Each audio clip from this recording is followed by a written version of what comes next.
Good evening.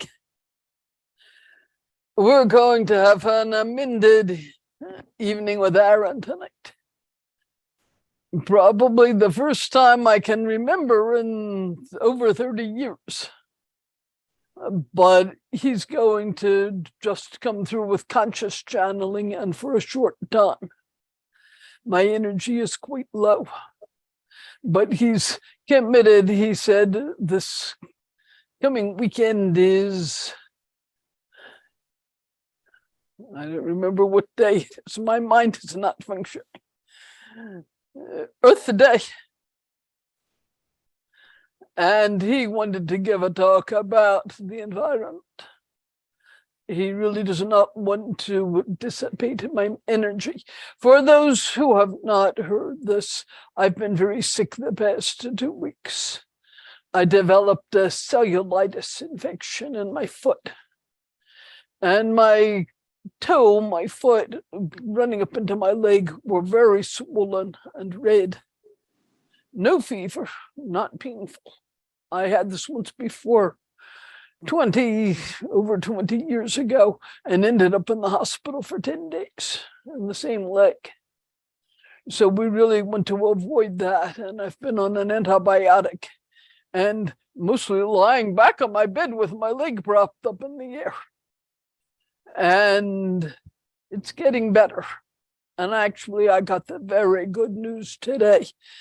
When I saw the doctor on Monday, his big concern was that the infection could have gotten into the bone.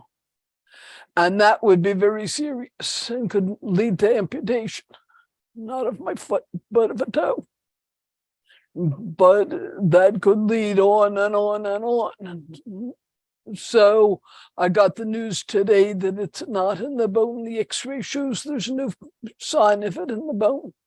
Thank you, all of you, for all the light and prayers and the love, which is part of why it's not in the bone. I knew that. Loving energy really has that effect. It heals things.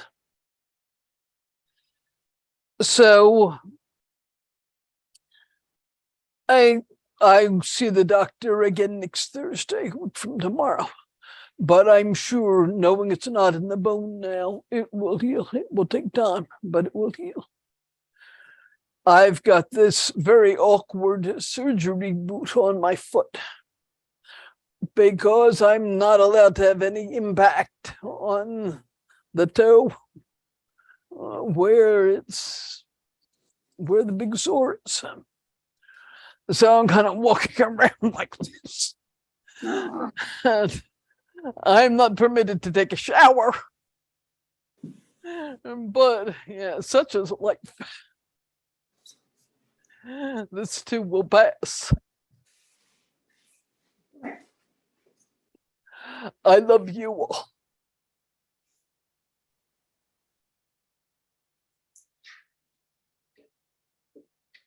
So that all said, I'm just going to get out of the way and let Aaron talk. And after his talk, I'm going to talk some, just me, Barbara, because channeling takes a different kind of energy. It's easier in some ways because I don't have to say anything. Aaron doesn't. But it's still using my body and energy in a different way. I think it's not the channeling, but the shielding against negativity and putting up that kind of guardian shield. That takes a lot of energy. Less so with this night than with something like Remembering Wholeness, where I have to shield everybody. But it still takes a lot of energy. Anyhow, Aaron will not come into my body. And if he won't come into my body, I don't have a choice. It's his decision. I appreciate his wanting to take care of me. He's wonderful. He will not do anything that would cause me harm. I know that. So I've got to fix my chair because I've been reclining in my chair and it goes way back. And I can't really talk to you that way. Okay, let me get quiet for a minute and let's bring Aaron in.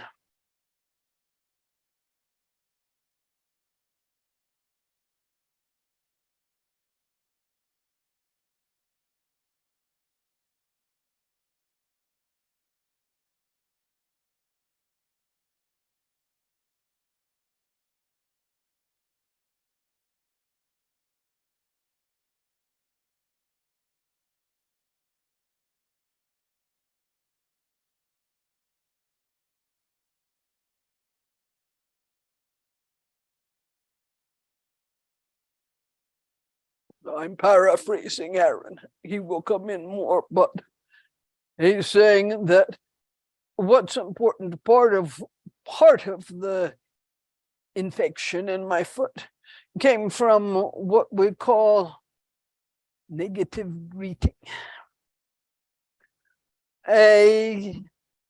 Some negativity that broke through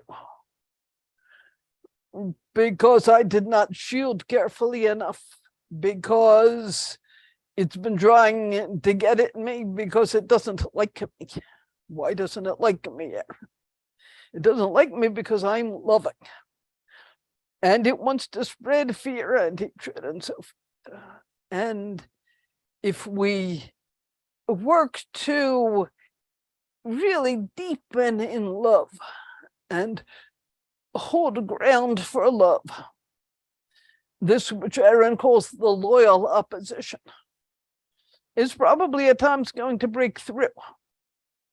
Interesting. Coming back to me as Barbara again.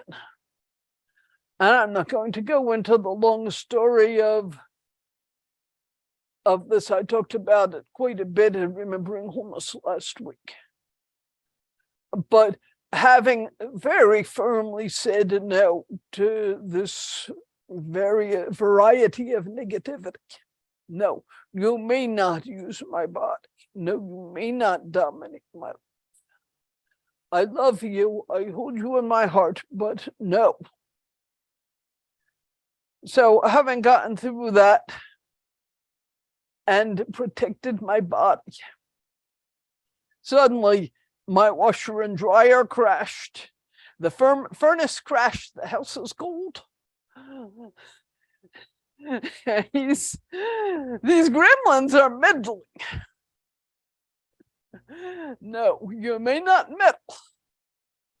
You may not crash these things. So what do we do?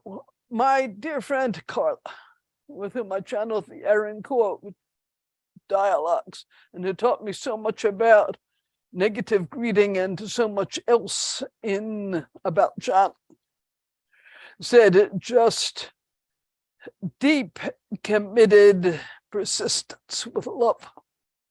Just keep saying, no, you may not do that with love. And if you get angry, they're going to feed off of that.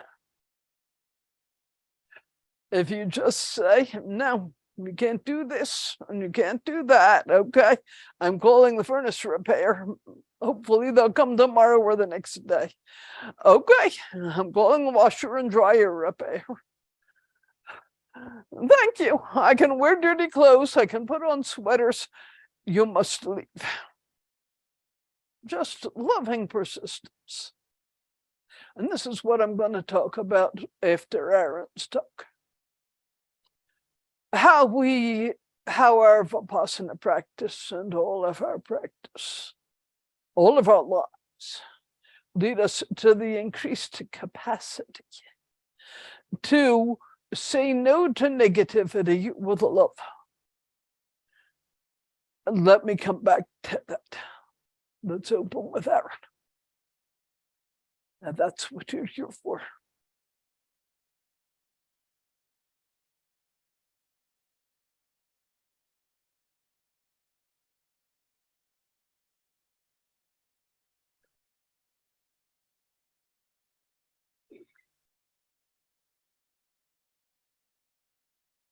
I'm going to toss out another thought. I'm rambling. Forgive me.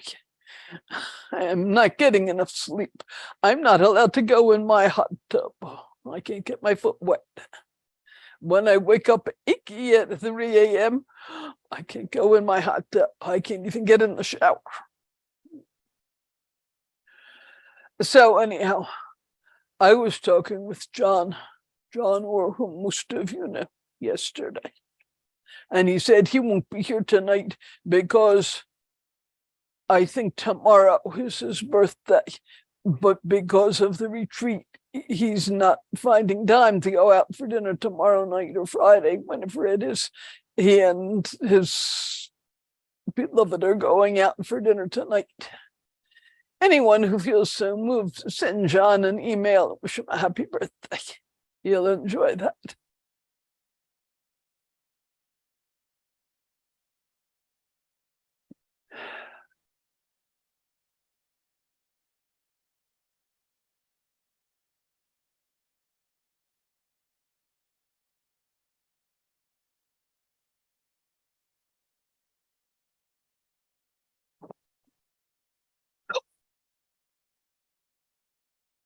My blessings and love to you. I am Aaron. I'm partially incorporated, partially not, somewhere between conscious and trance channel. With trance channeling, Barbara fully releases her consciousness from the body and I move in. With conscious channeling, there's no release of our consciousness. So we're somewhere in the middle. Enough of Barbara is present to protect herself if she feels anything negative, which I can also do for her, but it's better right now for it to be coming from her. This infection is not just because of negative greeting. There are always physical, emotional, mental, spiritual, many different reasons for any situation. When the conditions are present, something will arise. So many different conditions in Barbara's body. In the past months, perhaps a bit overstressed, overworked, not getting enough sleep, a bit run down, so that her body did not have the immunity to a bacteria. And then she was delighted to be present with her son and daughter-in-law and grandchildren for a few days. But she neglected to wash her foot the way she is supposed to wash it every day. So that was one condition. You are not incarnate to get it all to work out perfectly. You are incarnate to remember that you have the capacity for loving presence with whatever arises. This is something Barbara will be talking more about.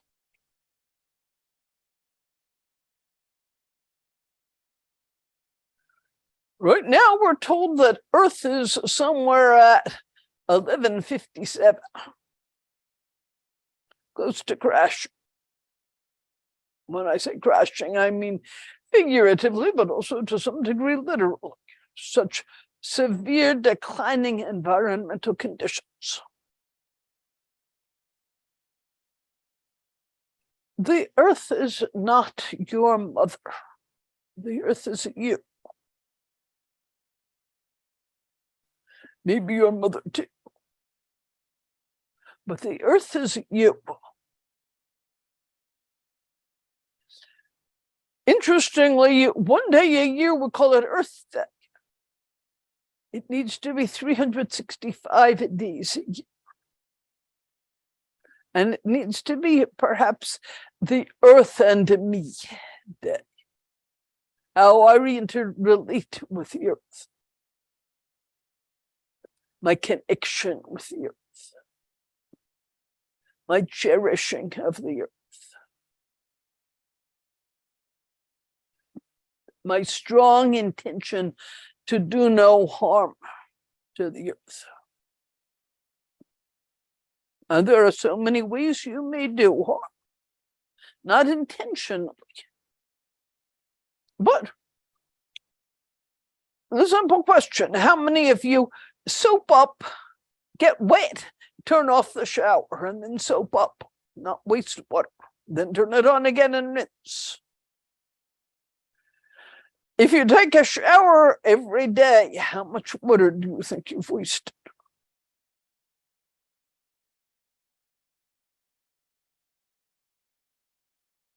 There are so many ways that we pollute and destroy the earth. We think when we hear about people destroying the Brazilian rainforests, for example, well, it's another country. I can't do anything about it. But of course you can. And you need to. You don't need to go to Brazil to do something about it. Every tree on earth is interconnected. The root systems go into the earth. The earth itself, the element of earth, is connected all around the globe. And the trees are planted in that earth. The sun element, fire, the water element, it's all interconnected.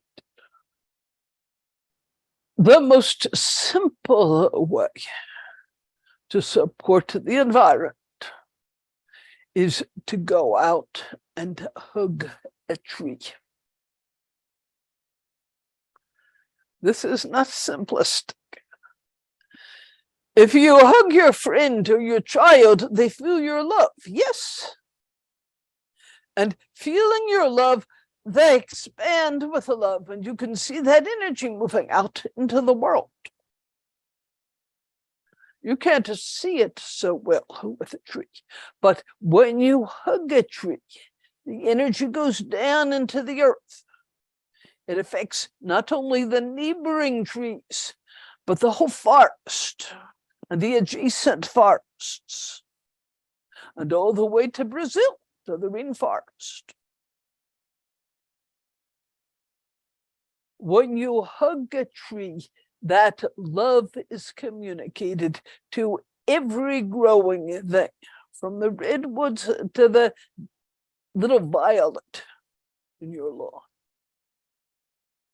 Everything growing from the earth and giving energy back into the earth.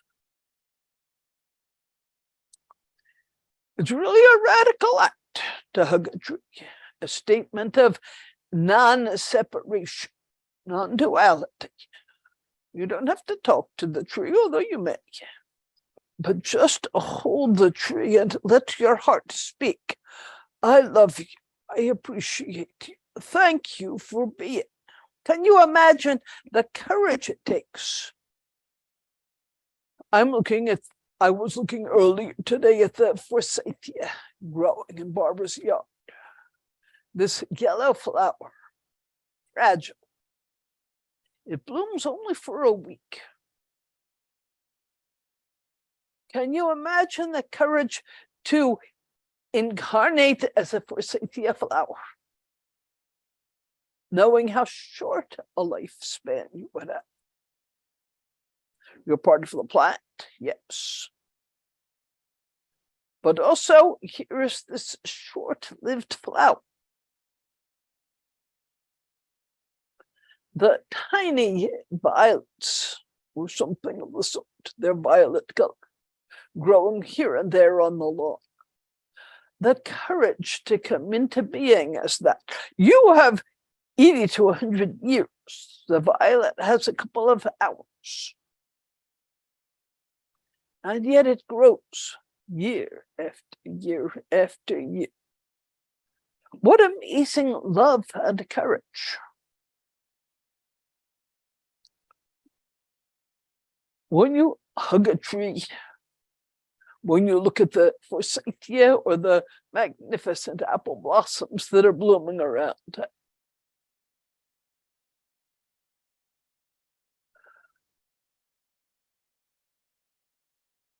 and say thank you for being. It raises the vibration. So much of what we are talking of here is the raising of vibration, because that higher vibration is what will heal the environment. Put it in a simpler term: love. Just love. Saying I love you to the tree or to the tiny blossom. This is so powerful because of the way the root systems intertwine. And you may think this tree and that tree, they're a mile apart. But the earth carries the energy. And it carries it under the oceans. Earth is earth. It doesn't matter if it's up here and then an ocean and up here. It's all carried into the earth. Through the earth, excuse me. I love you. Thank you for being. Thank you for the enormity of joy you bring me. I love you. So in celebration of Earth Day, you don't need to go on a march. You don't need to give a lot of money, although I certainly think that's a fine way to spend any excess money, supporting the environmental causes. You just need to pause and say thank you. And know yourself as intimately connected with every living thing on earth. Both the third density beings, all of you connected. And also those dear second and even first density beings, the bacteria and Barbara Stowe. Not wanted, but still, thank you, teacher. It's a life form. It is a sentient being, that bacteria. We can't heat the bacteria.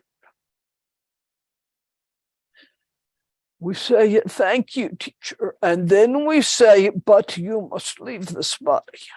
This body is not equipped to have you living upon it, depleting its energy.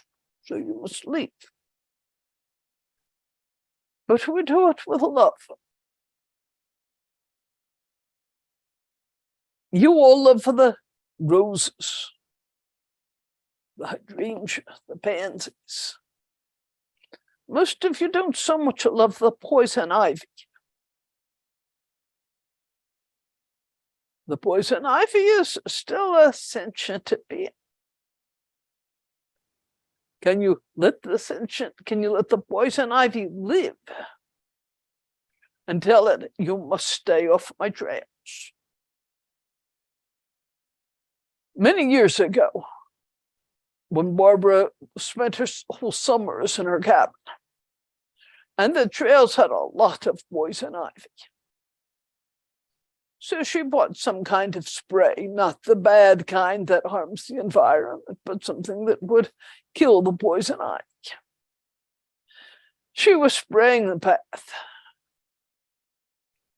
A neighbor from across the lake, who was wise in such things, came walking by and said, what are you doing? And Barbara said, I want to get the poison ivy off the paths. So me and my children and all the other population of the lake may walk without getting this itching rash. She said, why do you have to spray it? Just talk to it. Barbara was a bit confused. This is probably 30 years ago. She said, tell it what? She said, tell it to get off the path. It's free to grow in the woods, but not on the path. So Barbara experimented. One of the jobs that she had taken over as a volunteer was to keep these walking paths free of poison ivy. She decided to choose certain paths that she would spray and other paths that she would simply talk to the poison ivy. The paths where she took the time to sit down with a poison ivy plant and ask it to please move back from the trail, a good distance, at least 18 inches off the trail. By the end of summer, those paths were clear. The path where she had sprayed the poison ivy kept growing back into the trail over and over again. Poison ivy is reasonable. If you ask it nicely, it will back up. The bacteria infection in Barbara's foot, it's been pretty reasonable. There was a deep concern that infection would, let me say it differently. Looking at the wound last week, the doctor said, I'm concerned because at the end of the toe, where there was a big open wound, he said, I can see the bone. And if the bacteria has infected the bone, it's going to be very hard to remove it. So thus, the surgery boots, so there would be no pressure against the bone. Different an antibiotic and other medicines. But Barbara thought, okay, this is spraying it with poison ivy spray. Let's talk to it. And many of you responded to that, I know, and have been sending loving energy, just keeping Barbara's foot until when the light opened. Barbara's been singing to it, using this heart chakra tuning fork. I don't imagine you can hear it.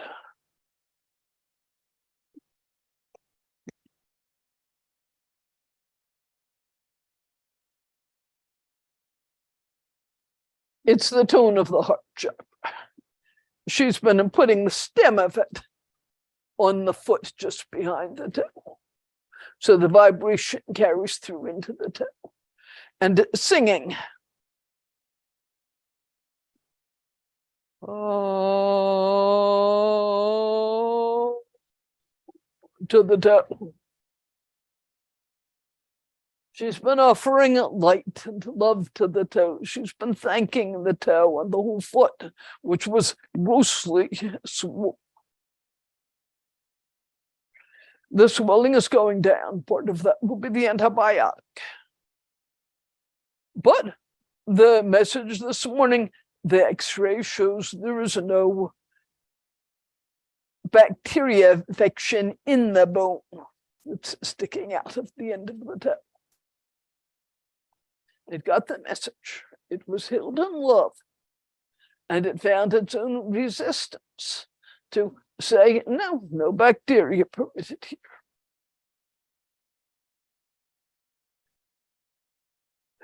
The bacteria, the poison ivy, the redwoods, the roses, these are all part of the environment. The waterways. Barbara saw today on the news that Japan is taking the water from Fukushima, from the nuclear reactor water. It's been treated. It's supposed to be cleared of radiation, but they're going to dump it into the Pacific Ocean.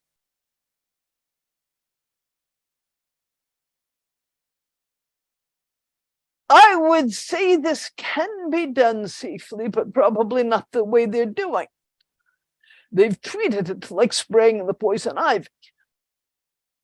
They haven't blessed that water and raised its vibration and invited it to release any harmful radiation. Wouldn't it be wonderful if we could come together as a world and bless that water and raise its vibration so it becomes simply high vibrational water released back into the ocean? It concerns me that it will do real damage if they go ahead as they are planned. How do we hold this earth with love and with light? How do we say no to the harmful, potentially harmful, and actually harmful environmental conditions? Everything arising out of conditions, and in itself becoming condition for the new arising. And on and on and on. It goes until you stop it by holding it with love.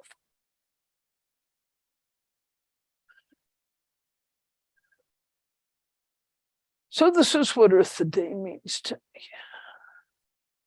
Let's not call it Earth Day so much as Valentine's Day. Earth, won't you be my Valentine? I love you.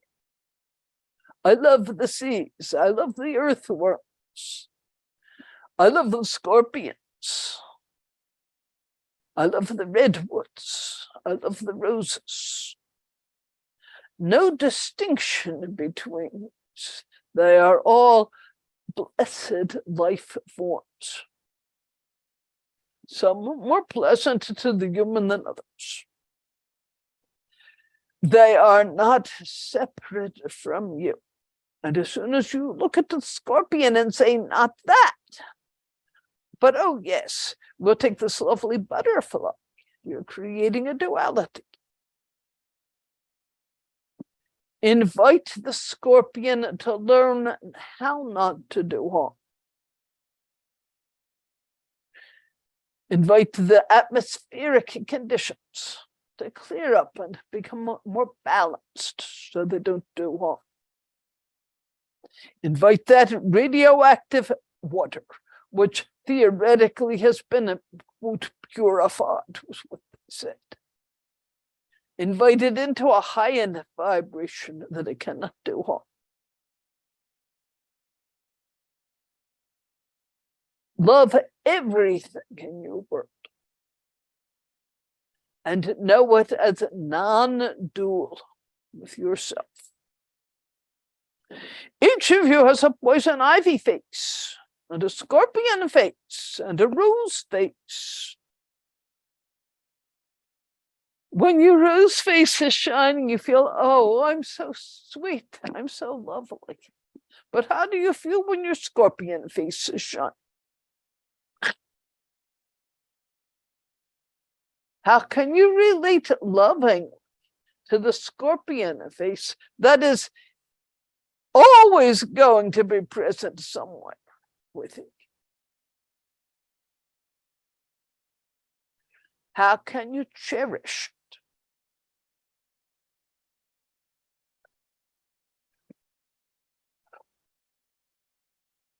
it? The earth is a wonderful place, a wonderful ground for learning.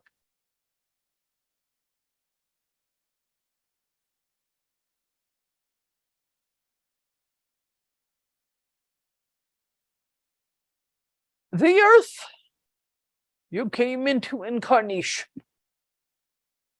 with the intention to bring a higher vibration to the earth, to help, I would not say so much heal the earth as lead the earth to express its already radiant nature, its already high vibration. As long as you create dualities, you're going to be challenged.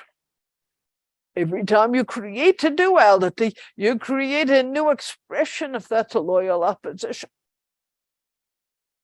When you know everything as a part of the self and hold it in love, then the separation and potential for harm all dissolve.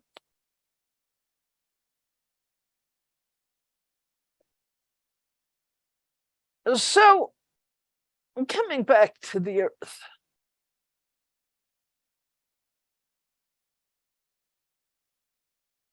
we spoke of this in class last week, or perhaps at Remembering Horse, that the earth plane is a plane of polarity, positive, negative, and neutral.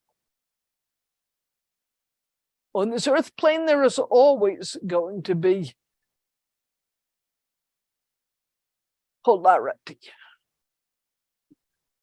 Polarity is not a problem. The earth could not move through, you would not move through the earth learning what you came to learn. The earth could not move into being a very highly positively polarized planet unless there is polarity. We appreciate that polarity. That doesn't mean we become a slave to negative polarity.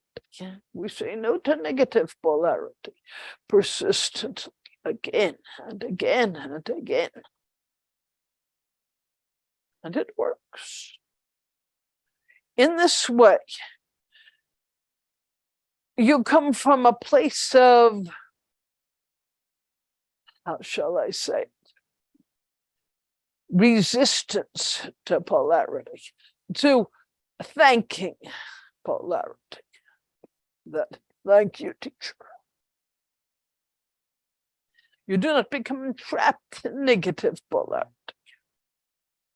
And gradually the earth moves through the polarity, through the negative polarity, and into increasingly a high polarity, which you are exemplifying by saying, I love you. I love you, Mr. Skunk, but you may not stink at my back door.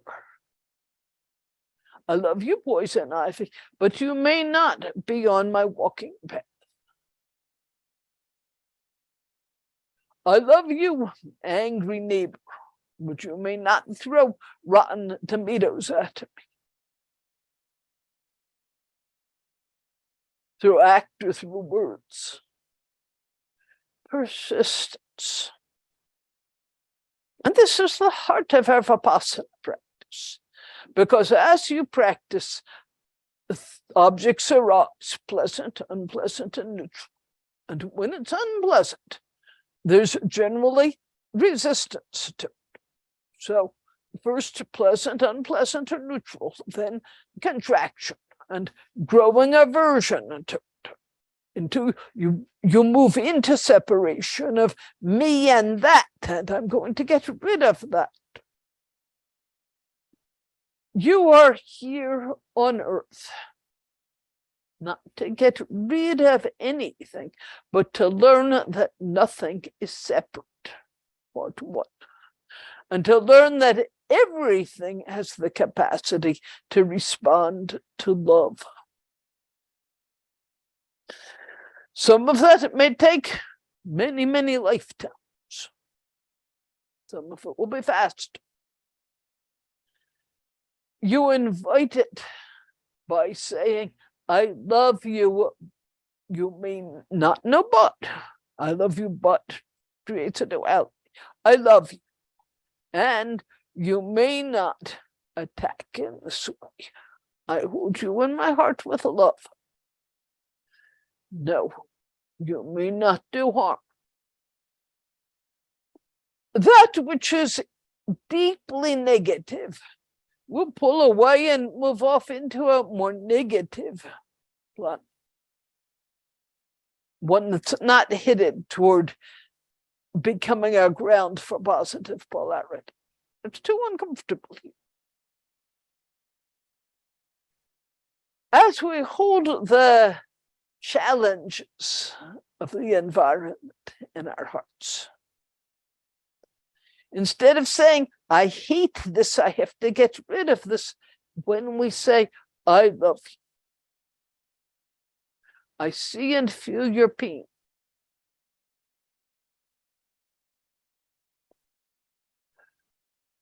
And you may not bring down mudslides or floods. You may not cover the earth with poison ivy. No, because that is doing harm to many sentient beings. And this earth plane is moving toward that which is free of harm to sentient beings. So no, you may not do that. It's not too much different than what you teach your 2- and 3-year-old. You may not scream at other people, throw things at them. You may feel anger, but you may not do harm. And if you're persistent, the 3-year-old blossoms into a magnificent human being, and the earth heals itself into expressing its innate radiance and beauty. You are in charge of this, and you can do this.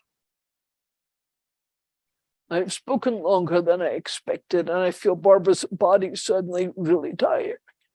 So I'm going to release the body back to Barbara at this point. I love you, and I thank you for this opportunity to speak with you. And please, not just on Earth Day, but every day, hug a tree. I am married. And actually, I have been, this has been trans-channeled. I've been pretty much, not completely, but close to fully in Barbara's body. But she has stopped. It's been arduous 2 weeks for her.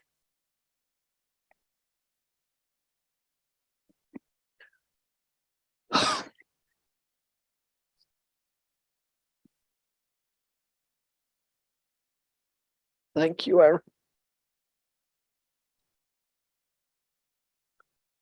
So,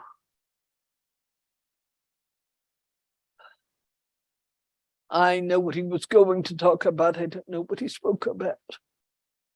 But Earth Day, for me, Barbara, can we use Earth Day as a launching spot, not just a once-a-year day, but a reminder, yes, we want to do this every day, to treat the Earth as beloved,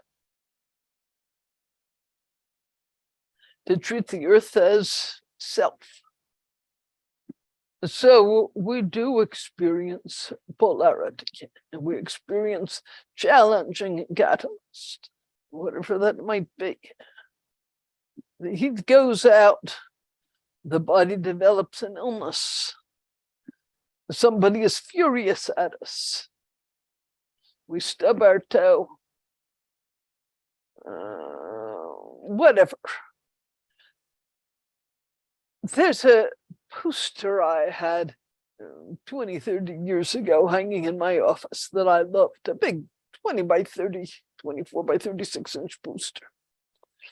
The picture was of a swami in a loincloth and with a turban, long hair and beard. And he was on a surfboard in the ocean on top of a big wave. The caption said, "You cannot stop the waves from coming, but you can learn to surf." I loved that poster. It finally got tattered and I had to let it go. I'm sorry I never took a picture of it. But it's such a beautiful example. We cannot stop the waves from coming. And if we came here in human form, we had no intention to stop the waves from coming. At some level, we said, okay, I'm willing to experience the waves to learn about the waves. And I can't do that with resistance to the waves. Only by allowing the waves to touch me fully, by allowing life to touch me fully.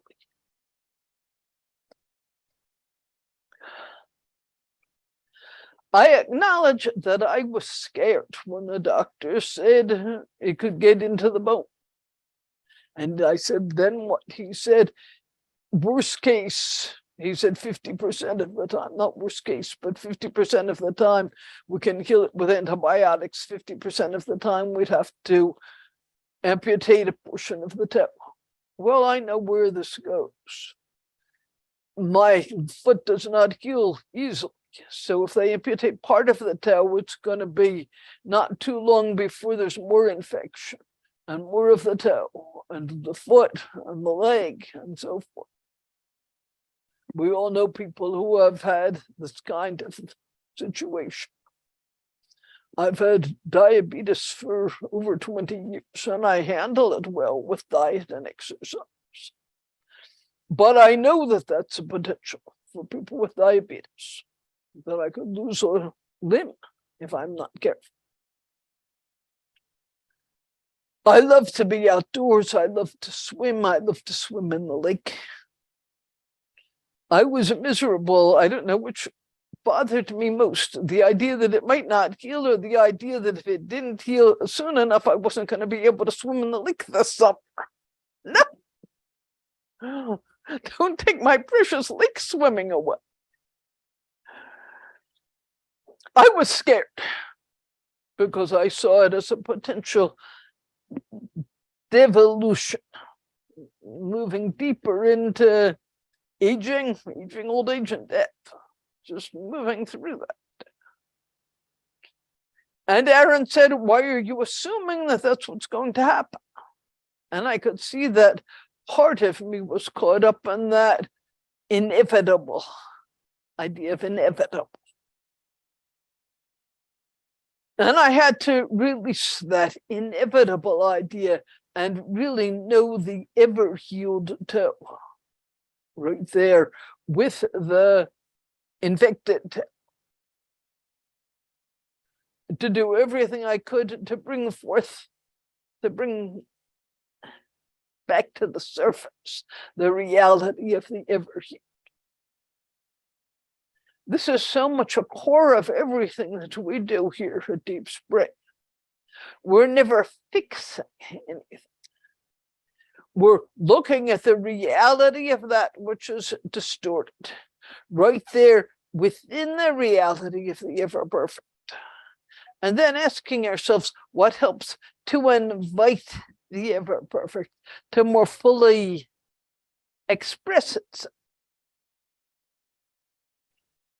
So I could see how I was being pulled further into negativity by my anger and feeling of helplessness, and that's it. I'll just lose my leg and I'm out of here. I'll go home. Is that what I really want? No, not at all. You might say I'm 80 years old, but I could also say I'm 80 years young. I've got a lot of life ahead of me. And I don't intend that life to end at 80 or 81. I have a lot of friendships to cherish, a lot of dharma to share, a lot of joyful, beautiful flowers to look at and smell. Just love. So I've had to do a lot of deep work for myself, looking at the growing feelings of aging body, increasing body pain, tiredness, and making a firm commitment. No, this is not my intention to just move into that. I am going to stay with light and with love. I am going to know the ever-perfect. And that's not any assurance that it's going to be enough to save the body. I'm not a failure if my body becomes infected with this bacteria. It doesn't mean I haven't done it well enough. It just means the body was in a place where it could no longer hold a high enough vibration to move through and express the innate perfection. Sometimes it can, sometimes it can't. I look at Hal every day. His radiance, his innate perfection, his joy. Those of you who know Hal, he has such a twinkle in his eye and such a kind heart. And yet it's not enough for his body to heal, for him to get up from a wheelchair and begin to walk again. So this is how it is on the physical plane. We do age. We don't have to suffer because we age, and we don't have to come up with some kind of an idea that we're less than beautiful, less than perfect. embracing our innate perfection. So this is part of learning to surf. Instead of, some of you know that I was wiped out literally by a wave about 15 years ago, knocked unconscious, had a near-death experience in the ocean. I wasn't doing very well surfing that day. What can I say? Sometimes we can do it, sometimes we can't. It doesn't make me a bad person or an inadequate person. We take what we're given. Some waves little, some waves big, and we do the best we can with it. And we give thanks for the opportunity to experience the waves. Because without the waves, without any catalyst, we're not going to grow. I've learned for myself that I really am never given anything that's bigger than I can handle.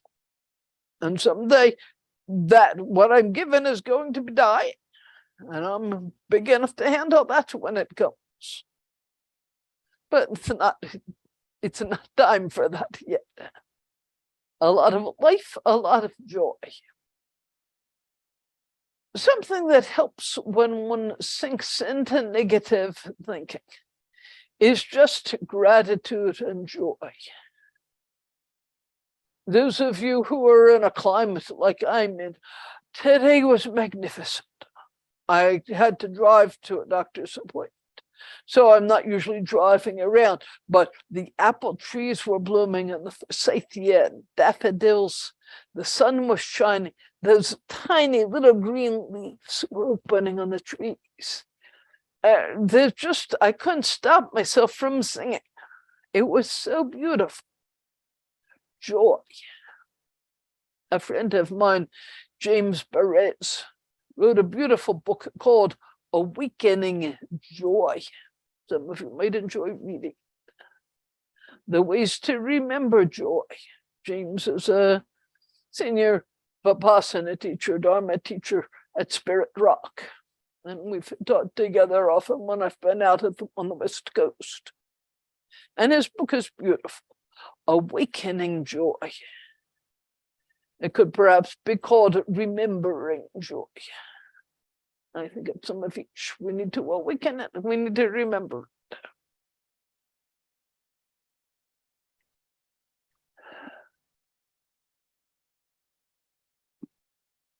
Last week in class, we showed two videos, one after another on the screen, each for about 10 minutes. One was of an ocean scene you could see the wave, just ocean, flat, and then the wave building up, flowing towards shore, breaking and flowing up on the shore, and then washing back down the beach and into the ocean, back out. Not tumultuous, calm, but at the point where it crested, splash, energy to it. Nothing there but ocean. If we think of ourselves on a wave like that, or being a wave like that, there's not much resistance. The currents come together and we build up into an expression, and then we come down and run up on the shore and wash back down. This coming week is the Emerald Isle retreat, which I've led for 18 or more years, I think. And for many years, we would sit down, I would sit with people down right by the water's edge, get people to sit about hip deep in the water. Not huge waves, but feel the waves coming in. Lumps of water would rise like that and then wash out. Coming in, waves coming in, waves going out. Can we be with those waves without resistance? When they are manageable waves, we can do that. Really, through mindfulness. When they become huge waves, it's much harder. It's scary. So we do the same thing on days with bigger waves, and people would be sitting and a wave would come and wash over it. Harder. The second video we looked at in class last week had the same kind of ocean scene, but big rocks and harder current, and the wave coming in and smacking against the rock and huge spray. Sometimes there's going to be a gradual beach that our experience washes in on. And sometimes there's going to be a big rock. We actually spoke of this on Easter too, when Yeshua was talking about what he calls the crucifixion initiation. It doesn't mean you're going to be hung on a cross. It means you're going to get a flat tire, or your heat's going to go out, or you're going to end up with an infected toe. The millions of little and bigger, quote, crucifixions that we experience, the rocks that everything crashes. I think Aaron spoke some about this, but for me, the whole heart of human experience is learning to surf. Not to get caught up in fear about the impact of those bigger waves.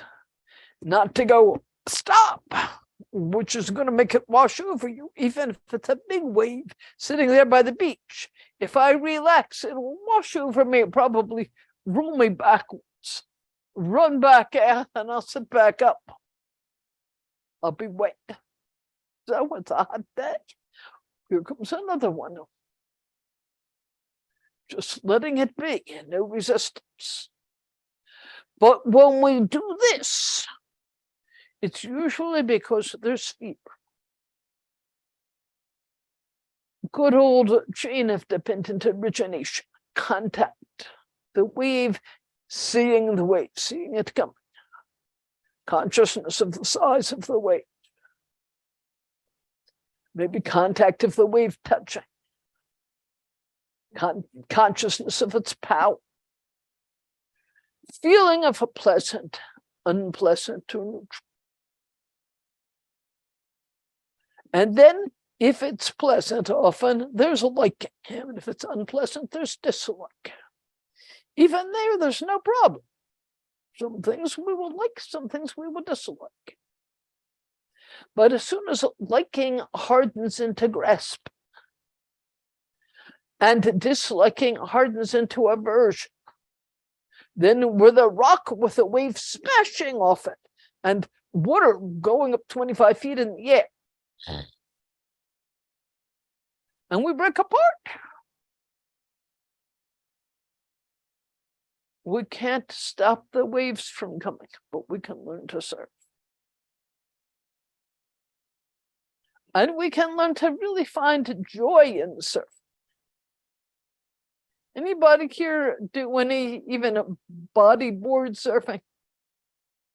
Who have an experience with that? Is it fun?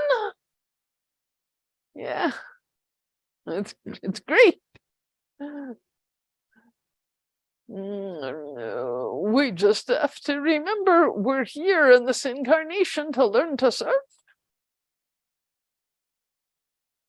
It doesn't mean there will be no fear. It means fear is just another wave, and we see it coming, and we loosen the spaciousness around it, and we let the fear arise and pass away. Everything arising from conditions and passing away, and there's nothing left to hold the fear in place.